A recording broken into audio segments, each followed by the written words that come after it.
Okay, so what are we doing for fun on these now? I feel like the fun factor's been sort of going down.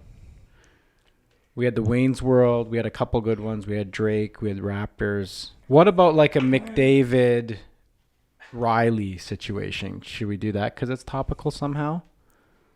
Well, like because I'm here. Yeah, like you're the Oilers, we're the Leafs. Pass intercepted, and McDavid against Morgan Riley. McDavid, what a move! What a play! What a goal! Well, I don't know anything about the Oilers except for the fact that you have Connor McDavid. That's it. That's all I know.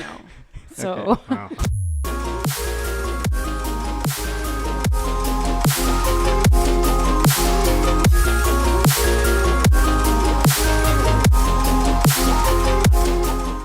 Welcome back. Wing It Podcast, goosedigital.org. Who do we have? Did we change our URL? Oh, What? who do we have? Robin Kroll. Chris O'Neill. Jen Pugsley. Michael Turksani. Yeah, we're going .org and .edu now. We're trying to go... IO. yeah, IO. just to confuse insurance. Press release. IO. Yeah, dot store. Goosedigital.store. Why not? Yeah, there's not enough confusion in the space. So, hi Jen. Hi. Hi from Alberta. Thanks for coming. Thanks for coming back. Mm-hmm. Going to be back again in 17 days. 17 days, Countdown. over 5 years now, well into the 5-year mark. Yeah. At Goose Digital. 5 years at Goose Digital. Nice job. 5 years of flying across the country all the time. Yeah. And loving it. Yeah. Yeah, I've got it down now. I know exactly how to fly, especially on a Friday night Yeah. Sweet. with movies and drinks. With movie. As they do It's as they do in Edmonton, right? It's true.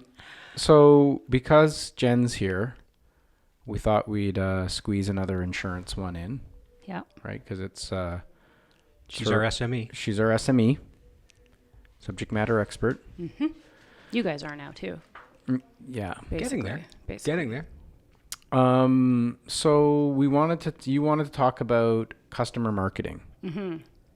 Yeah. I think a lot of the focus, well, we've seen a number of deals, Chris, where they can start out anywhere, but a lot of times, at least for the last couple of years, the emphasis has been on net new leads. I think through this hard market transition, some of that lead generation stuff has kind of backed off because it's been a personal lines, and it's been when they think of lead gen, that's what they think about, right? Is personal lines, auto, and we don't want to go there right now. Mm-hmm. But there's other opportunity for lead gen and commercial and specialty and other things that obviously we're still doing. But along the way, customer marketing to your customers, it's like if you think of the transaction volume in an insurance broker, probably 85% of the volume is in their current customers. So untapping that, Robin, tapping into that volume. A tremendous amount of opportunity. It's interesting when you talk to somebody about business growth, and initially they'll think, oh, that's it, we have to drive net new business, not realizing there's so much opportunity for their existing customer base. Yep. And these are a group, a segment of people that know you, know your services, like your services, much more likely to be open to a conversation, listen to your advice. So why not go there, right? So, yeah, I mean, Chris, what do you want to chime in on that? One of the common things we hear is like we do great business with our customers because of our great service. Mm-hmm. So it's like, as Robin was mentioning, in their database, in their BMS is like a whole raft of customers that love you. So why not take advantage of that? Well, over the years, it's been the problem has been how do you get those customers into a campaign so that you can market to them, right. And that for years was a bit of a problem with some of the technologies that were out there. Now we've got certainly the ability to draw that information out, put it into, campaigns to Segment them. Exactly. So that changes the game. And so, I think when we have those conversations and we go beyond the initial conversation about generating net new business, it's about, let's take advantage of that reputation that you've been working on and building over these past decades and sort of market into that group. So there's probably three areas that, certainly on our spider of marketing automation, there's three legs that are dedicated to the customer and the customer marketing side of the house, right? So one is kind of a branding and communication strategy, which may not be directly linked to a new business initiative. It's just, I think part of some of what we're going to talk about is just putting your business in front of your customer, giving them opportunities to learn about you and reach out to you. It's more of a branding and just ongoing serviceability of accounts. Then there's the growth, for sure, cross-sell, upsell. And then there's your retention and renewal and supporting, that process through better communication. So those are the three customer marketing buckets that we have use cases for and help build out. So, why don't we just pick one and then start exploring it? So, Well, I think let's pick one that's not so, like the cross sell, upsell, and renewals. Like those are I would love them, getting good responses on them as well.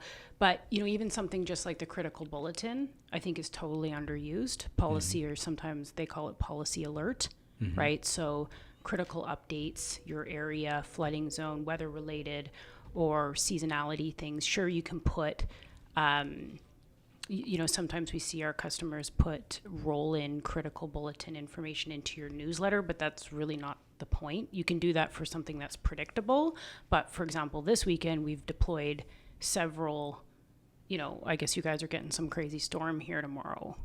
And then through to the weekend, tips on how to handle this weather. In Alberta, we don't need those tips, but I'm just saying, but Are we getting a It's storm? a, it's a I think I missed the bullet. 365. so sometimes it's also not, but if you want to break down a cross sell a little bit in more detail. no, we I can. think let's stay on the standard communications for a bit, because I think it's an area that is under. If you're doing this today, you're probably, and you don't have the segmentation and a good marketing automation platform, you're probably batch and blasting and maybe even pulling content from a tool and so there's very little personalization or segmentation. It's probably just you're blasting out the same thing to everyone because you really don't know how to do that dynamic segmentation or personalization, right? Right, at best, or not doing anything and then being reactive when claims come in, or you get Sure. support calls. But yes, you're just blasting it. So you think if we have a storm that's touching down in the GTA, well, if you're in the Ottawa region, that storm's not going to touch you. So if I get an email about the storm, well, why is this relevant to me? It's not personalized. Right. That's actually that's a good example. We see that one lots as well. Yeah, so instead of having a value effect, it actually has a negative. It's, you don't know me. I live in Ottawa. Why are you talking to me about this? Or what about a lot of our clients, there's value added services that come as part of the pitch, as part of why you select your broker in the first place. They might include some other services that eventually you can, maybe there's some group benefits, or maybe there's some other things. Legal advice or whatever. On the commercial side, there could be some other. And so I think after the pitch, it's like you maybe forget about that stuff. It's like, what did they have again? What are some things that, so if you're, to your point, Robin, if I'm a personalized customer, I may not be that, I may not have those services available to me. So certainly segmenting that out is going to be critical, but that continuous reminder of the value, that why you picked us, by the way, these are available, why don't you experience them, et cetera, I think is like probably often a huge missed boat. There's just not enough communications going out to the customer base. There's a lot of fear around sending out, not having the right kind of a foundation to be able to send personalized messages out, and just not doing anything. Yeah. So just being afraid that they're going to alienate or annoy their customers with a very general message. Yes. But not having the ability to actually do the proper segmentation so they can send the right message out. And today I think our expectation is that the messages from our providers are going to be personalized. We are totally not expecting a general message. We're expecting something that's to do So with us. I think, one of the powers of the tools that we would bring to the table on the marketing automation side is the ability to easily segment and have that not be, these ideas are great. And there's brokers that we know that are doing this, but they become heavy lift activities. It's every time there's another segment, they're writing a query, it's software development, it's time. I think we should talk a little bit, maybe Jen, you can touch base about how quickly you can actually come up with a new segment, drill into some customers accurately, and then deploy an email. Yeah, so thinking about this one today, actually, because, even before noon, we got a notification where it was like, okay, the storm is coming in. How do we get this out right away? Well, part of our process is building that template ahead of time. So that's already approved and set in there, and you're really dragging and dropping copy in there. And then it's really about the way that we segment with TAM or Epic is we literally take the master list at the beginning. So our customers don't really have to think about getting us a list that's already sliced and diced based on this criteria, because that's what's really painful. Slows people down. Yeah. So if they, we help them just source their master list, we can put that into our systems, and our systems have the ability to, not our systems, but these marketing automation platforms have the ability to segment, slice and dice, so you can get something out the door in 45 minutes that's very personalized, high gen, please, or here's top 5 tips on how to protect your house and your roads or your car this snowstorm or whatever, right? So yeah. But it's that point and click. I think one of the messages is that point and click ability to set up a segment and have it be, a 15-minute exercise, and you're going to check the data and make sure it's accurate. But, rather than it be days and turnaround times or it be a black box. That's the other thing, is that it's not a black box. The average marketing user can go in there and see exactly the criteria that was used to build that segment, right? Yeah, and I think the other thing is that part of the quote unquote critical bulletin or policy alert, these are things that are set up kind of how we already know that's going to be part of the program under customer marketing. So we really aren't reinventing the wheel on something that's urgent. Those segments are built. You can double check them. Yeah, Right. and you know in advance, so there's going to be winter storm warnings, there's going to be flooding in the summer, and you set up the templates. If it's PI or CI or whatever it is, or both, right? And then for your personalization, you say, well, okay, at the very basic, we're going to have the name, but you know what, we want to have some kind of geographical component in that, so that we can say, in this region, this is where the winter storm is going to be. It's going to be an ice storm, and then you set that up all based on that one file, Jen, as you mentioned, and you can have multiple different personalized messages going out really easily by just planning in advance and determining what fields you're going to use. The if and and Makes it really capabilities easy. or make it pretty fast. Yeah. And the other thing about the customer marketing, you think about just slightly changing the topic, is the value of engaging with a broker as opposed to, just buying a policy online where there is none of that interaction. This is the advice and the guidance, and that's the unique value proposition of a broker. And so this kind of customer marketing, which is going to be proactive with advice, with guidance, to me, that's the true value of the broker, and that's when it's going to continue to differentiate them. But it's the timing too. I see a lot of brokers spending a lot of time on this type of content, and they really are, ads all the time, how to de-winterize your house or how to winterize your house. But it's about the right message at the right time, and all those are good. And obviously they're still sending them in winter, but unless it's sort of I remember getting one I didn't get it by email, but it was how to prepare for the winter. And I remember kind of freaking out because I had forgotten what I actually had to do. And then it turns out our pipes weren't off. And I'm texting my husband being like, did we do these top 5 things? Because I don't want great value right? add. So I think with the hard market conditions too, there's a lot of opportunity to educate your customers, because claims aren't easy right now. So it's more important than ever to be proactive and be in positions where your insurance just, that's a whole other topic about what your insurance will cover and won't cover. But anyways, that's a... Okay.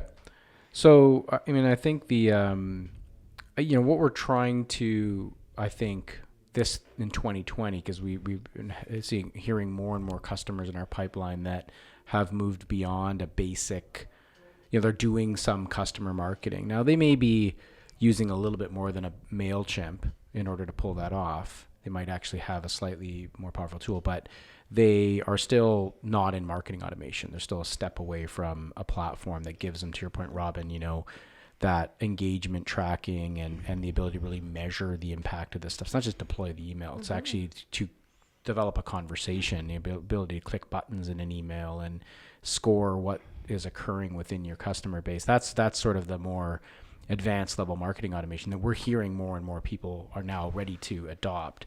So I think what's interesting about this is not the standard scenario. It's insurance is actually fairly complicated for a broker that's got, a dozen or more products and different types of customers that have different things. It's like you use the word cross-sell and all of a sudden that means a whole pile of different things within one customer. They could have 12 or 24 different cross-sell campaigns going because of the unique set of customers they have. Right. So it's sort of trying to move beyond some of the basic language and diving in. So why don't we talk about, maybe we just came off a cross-sell webinar. Why don't we talk a little bit about, what we're seeing there?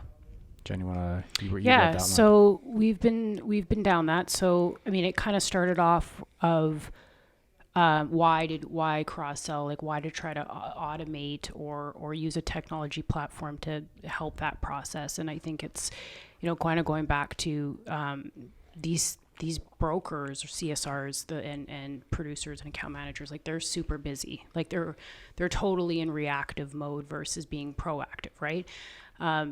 So kind of finding the time to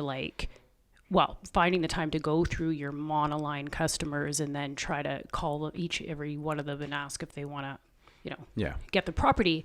So there's that was a complexity. The other complexity has always been pulling that monoline list, again, going back to that categorizing out of your BMS.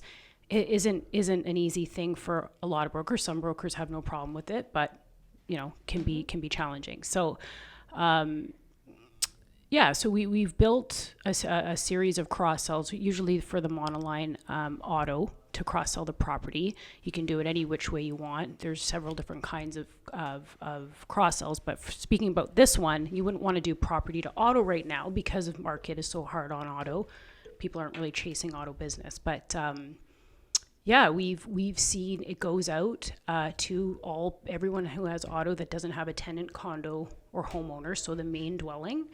Offers the bundling, the packaging, options to schedule a call signed by their producer or their CSR with their face or not. Some brokers don't want that connection right to the CSR.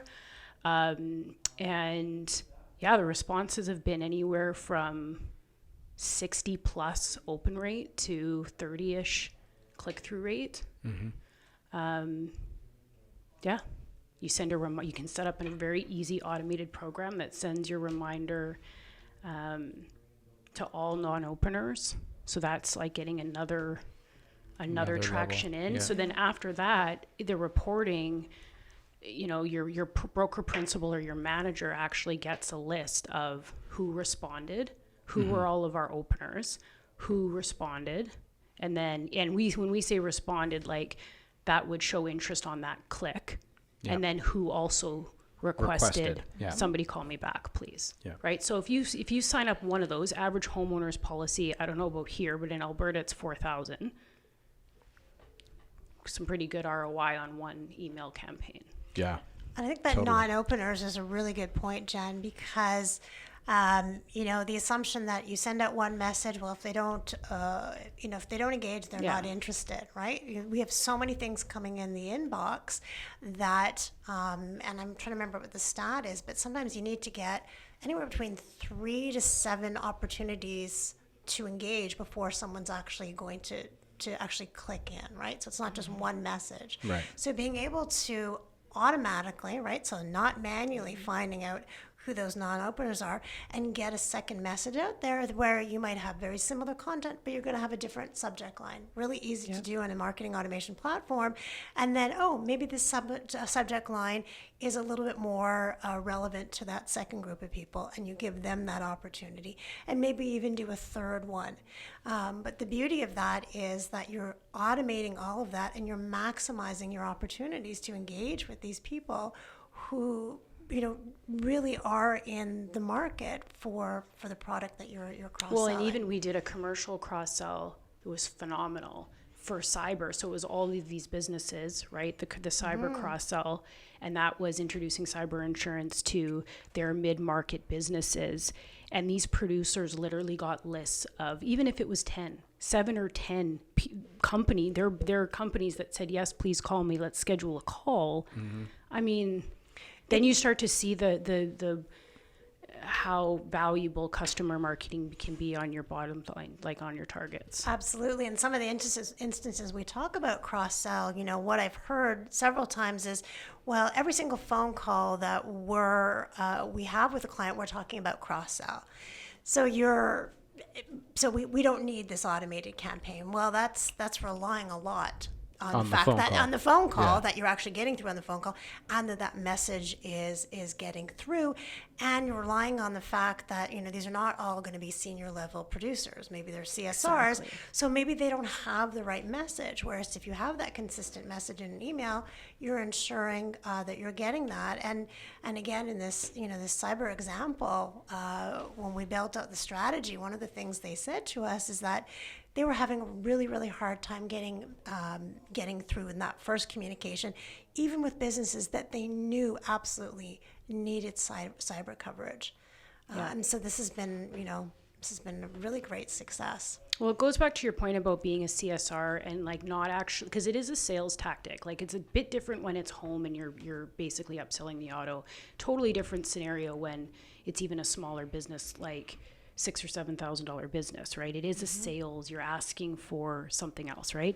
But I remember we had to log in a it was called an activity in TAM to say that we did this asked for this cross sell, or sometimes it was a referral. It's but how many people are actually doing that?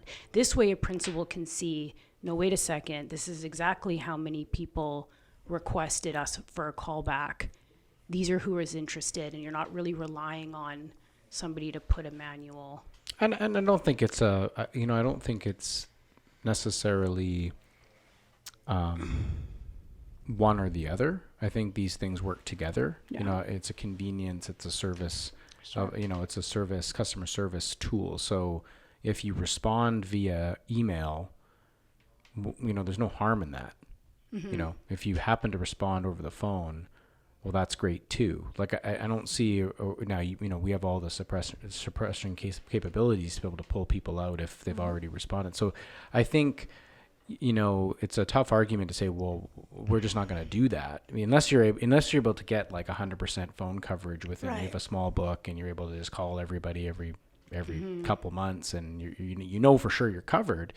I think you'd want that air cover, wouldn't you? Well, you would, and I think what often has happened in the last few years is that broker principals have been told, well, no, we can't do those segmentation things because we can't get the data right in that there's one, can't do that. Oh, okay. Or, oh no, we can't do all that follow-up because we're really busy managing all our existing accounts. So therefore, we can't do that either. Yeah. So it's being able to, oh yes, we can get that get those segments done. And oh yes, we actually can communicate with our customers with personalized messaging, and I don't have to add 5 or 10 people to my payroll in order to do it. Yeah. It's let's talk about how that could work. So it's adding that sort of capability, without needing to.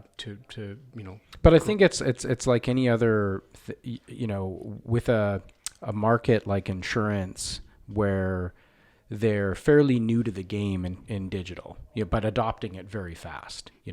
We talked to, I can't remember the organization the other day, Chris, where they just skipped over e-document signing and went straight to voice signature because they're well, we're already late to the party. We might as well just go straight to voice signature.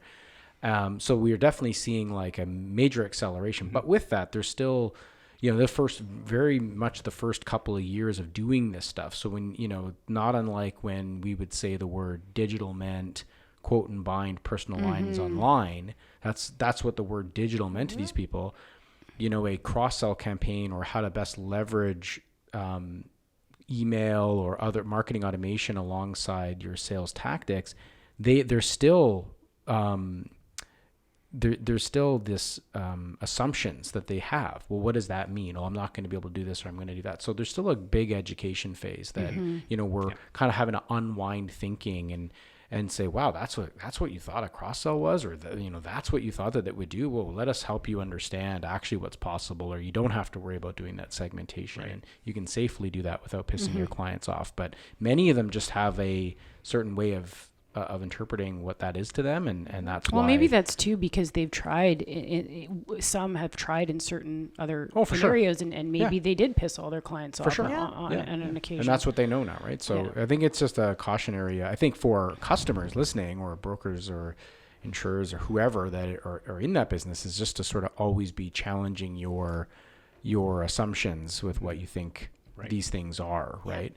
Okay, so I mean, I think. Let's cover the last one really quick, and then because I know we're getting on to the timing that we like to finish these things up, Robin, so they don't go on forever. Last one. What was the last one? Remind us. What do you mean last one? Oh, the last one is anything around retention or renewals. I don't know if we want to talk about that or not, or if we want to. I wouldn't say that's the last one. We've No, those are the buckets. Those are the three buckets. No, we have.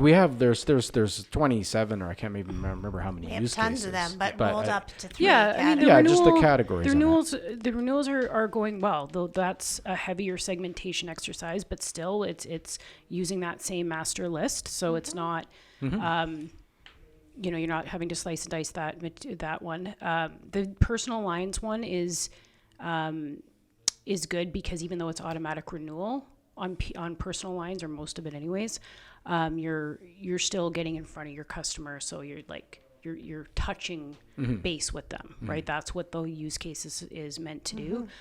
Same thing with commercial. Even if you're trying to connect with your customer because you need information, there's a whole process around starting at like the typical 90, 60, 30, all the way up until you've but it's not just grabbing information is one of the things we're seeing on the commercial side, where those 90-day 60-day marks, you're able to, the automation system is able to support the gathering of information ahead of time, where instead of sending out this is the application, the 15 or 20 page application you filled out last year, and we're gonna have to refill it out this year, and here's another thing we want you to fill out this year.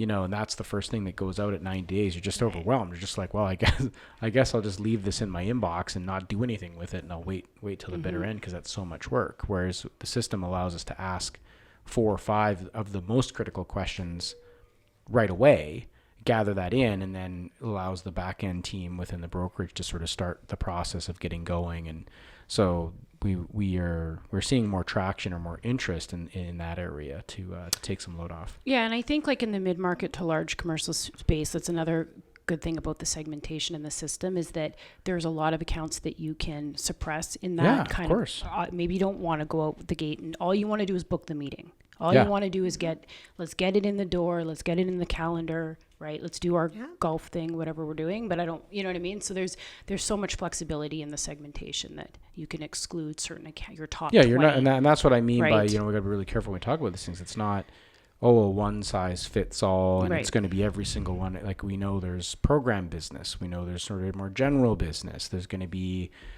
accounts where you're never going to want to throw through automation. There's going to be some accounts that make a lot of sense for you to have a level of automation for, right? So that's the cool thing about having a platform like this is, you're not sort of just taking everything and lumping it in and throwing it into a program. No one's going to do that, right? No. And what it's exciting to me when I hear that is that it's like, customer marketing has done right. It's almost like this weight lifted off of Yeah. the top people, like the account managers and the producers, where Yeah. years upon years, that's all they've ever done. And like trying to get above water is a Well, a problem. lot of them, yeah, they got to a stage where they're managing their existing book. They were at the ceiling. They could not do anything more. And we've run into Yes. people even today who are in that situation where they're managing their 90, 60, 30 manually with, using outdated email and Excel platforms to basically manage their renewals, and it's a full-time job, and they'll never be able to physically grow. So being able to sort of automate the select ones that the select critical paths that they can, Yes. opens up a whole new sort of opportunity to grow. Cool. It makes me think of some of the conversations we've had about digital when some of the understanding or misunderstanding about digital is that digital replaces everything that a human could do, which is not it at all. The best use of digital is to drive efficiencies, right? To take away some of the more manual things that's not value add. It's not value add for a producer to do all this telephone tag or email chasing back and forth to secure a phone call, right? So if we can automate that, and then the value add is having that conversation to give advice. So that's the best mix of the digital and the personal. Sure. Okay, so marketing automation, customer marketing. What is that the name of this one? It's just going to be customer marketing. Are we going to come up with something cool? We will? Okay, Our good. producer is going to come up with something Better be really cool. cool. It better be like it better be eye catching. Better headline grabber. Or else. With a good tune too. Yeah, Good with a tune. good tune down the middle. Okay. All right. Thanks, Jen. Hey, guys. Yeah, thanks for coming out and forcing Thanks. us to do this. Yeah. Yeah. Twisting our arm. All right. Okay. 'Kay. Peace. I never know when to go. Don't even talk, but you sleep in my clothes. No, it ain't right. I've been stressing at night. We're together, but I feel alone. How long do I stand here in the fire? How long do I try before I'm on?